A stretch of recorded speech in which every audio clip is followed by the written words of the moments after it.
गाय भैंस गर्भ नहीं ठहर रही हैं। बहुत इस तरह के कमेंट्स व्हाट्सएप पर मैसेज आते हैं कि सर हमारी जो गाय भैंस हैं वह कम से कम हमने 10 से 15 बार रिपीट हो गई हैं। कई बार हमने एआई करवा ली, कई बार हमने नेचुरल क्रॉस करवा लिया, फिर भी वह गाभी नहीं ठहर रही हैं। तो आज की वीडियो के अंदर बताऊंगा कि आपकी जो गाय भैंस है वह 100% गाभिन ठहरेगी। आपको ये 2 काम ज़रूर कर लेने चाहिए यदि आप अपनी गाय भैंस को गाभिन ठहराना चाहते हैं। तो कौन से 2 काम हैं और क्या करना चाहिए, किस तरह की स्थिति है तो आपको क्या करना चाहिए। आज की वीडियो बहुत ही अच्छी और नॉलेजेबल होने वाली है। जो कि पशुपालक हैं उन्हें अपने पशु में इस तरह की दिक्कतें बहुत ज़्यादातर देखने को मिलती हैं। तो वीडियो जरूर लंबी होगी लेकिन स्किप करके देखना, पूरा देखना है। चैनल पर भी नया है, पहली बार जुड़े हैं तो पहली बार चैनल को सब्सक्राइब कर लें, साथ में बेल आइकन और ऑल वाला ऑप्शन दबाएं। आपको पता है कि चैनल पर सही, सटीक और साइंटिफिक मेथड से आपको जानकारी दी जाती है ताकि आपके पशु से संबंधित किसी भी तरह की कोई दिक्कत है उनका सोल्यूशन आपको इस वेट पेटेंट केटल पर हो जाए।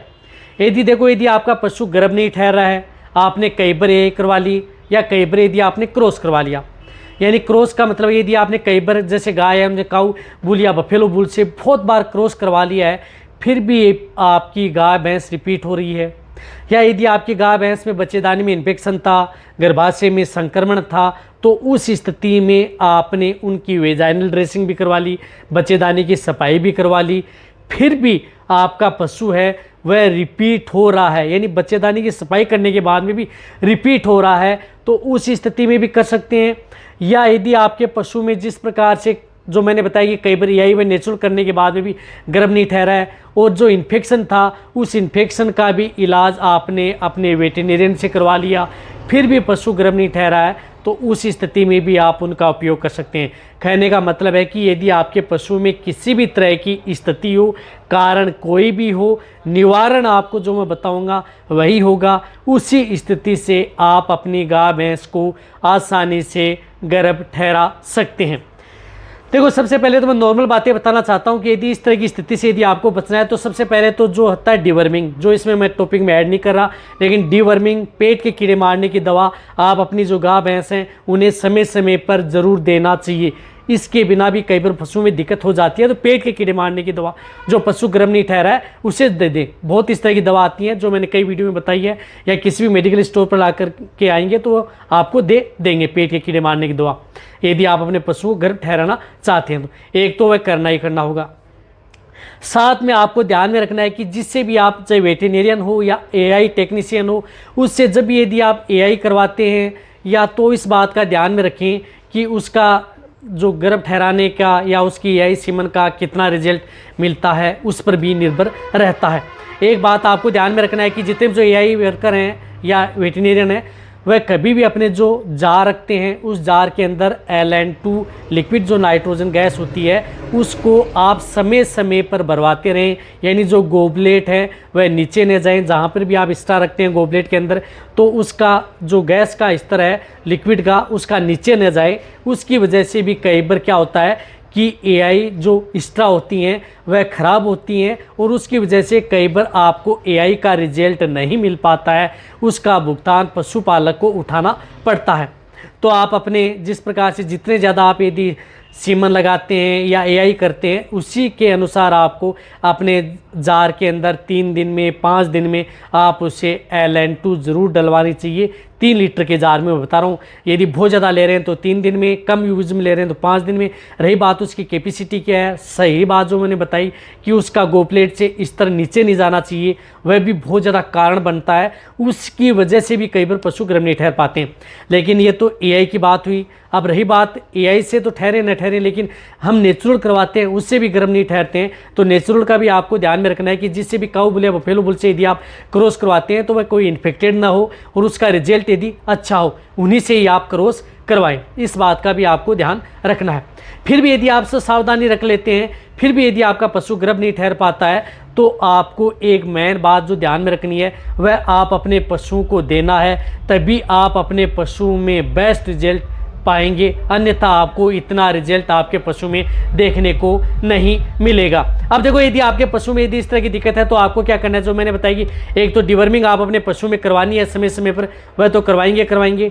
इसके साथ साथ आप अपने पशु को एक जो मिनरल्स जो टेबलेट या बोलस आती हैं वह आप अपने पशु को ज़रूर दें।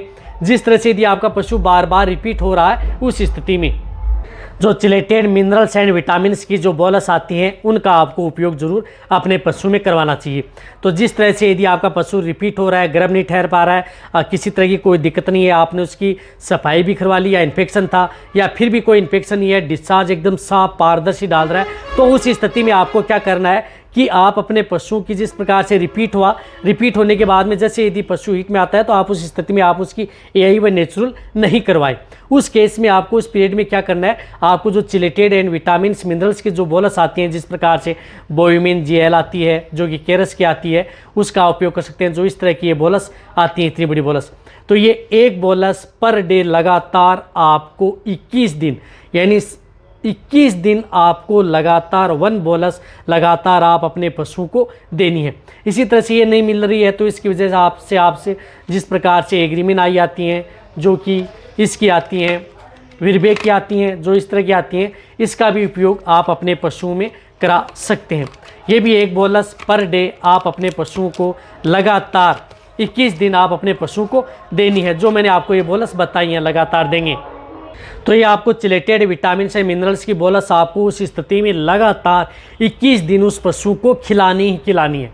और जब भी यदि आपका पशु 21 दिन यदि आप खिला रहे हैं, उसके बाद में यदि पशु जैसे हीट में आता है, यानी जैसे हीट में आया, तो उस स्थिति में आपको एक बुसेरेलिन एसीटेट साल्ट का इंजेक्शन, जिस तरह से गायनारिस आता है, ये इंजेक्शन जिस प्रकार से 2.5 ml का इंजेक्शन है, तो ये इंजेक्शन उस पशु को आप इंट्रामस्कुलर या इंट्राविनस 2.5 ml का इंजेक्शन उस पशु को उस स्थिति में लगवा देना है। जैसे ये इंजेक्शन लगाते हैं उस स्थिति में यदि आपका वेटरनरी है उसमें एक एआई कर सकता है, यानी जिसमें इंजेक्शन लगाया उसमें आपको एआई करवा देनी है।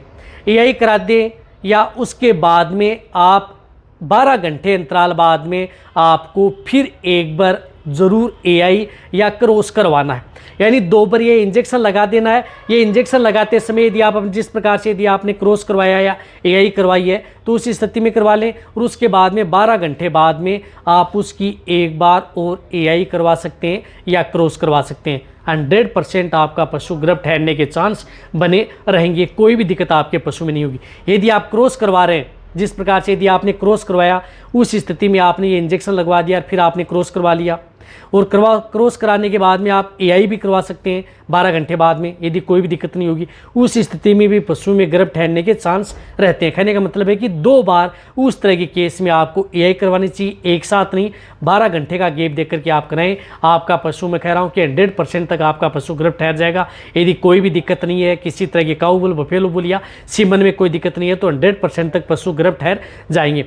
साथ में यदि आपको पशु जिस प्रकार से एआई नेचुरल करा दिया तो उसके बाद में क्या देना चाहिए या किस तरह का घरेलू नुस्खा अपनाना चाहिए, वो मेरे चैनल पे वीडियो बनी हुई है, वो भी साथ में बना लेंगे तो कोई दिक्कत आपके पशु में नहीं होगी और पशु आपका गर्भ भी ठहरेगा और आसानी से जो प्रेग्नेंट हो जाएगा। तो ये वीडियो जितना हो सकता है शेयर करें, इसी तरह से वीडियो देखते रहें। थैंक्स, धन्यवाद।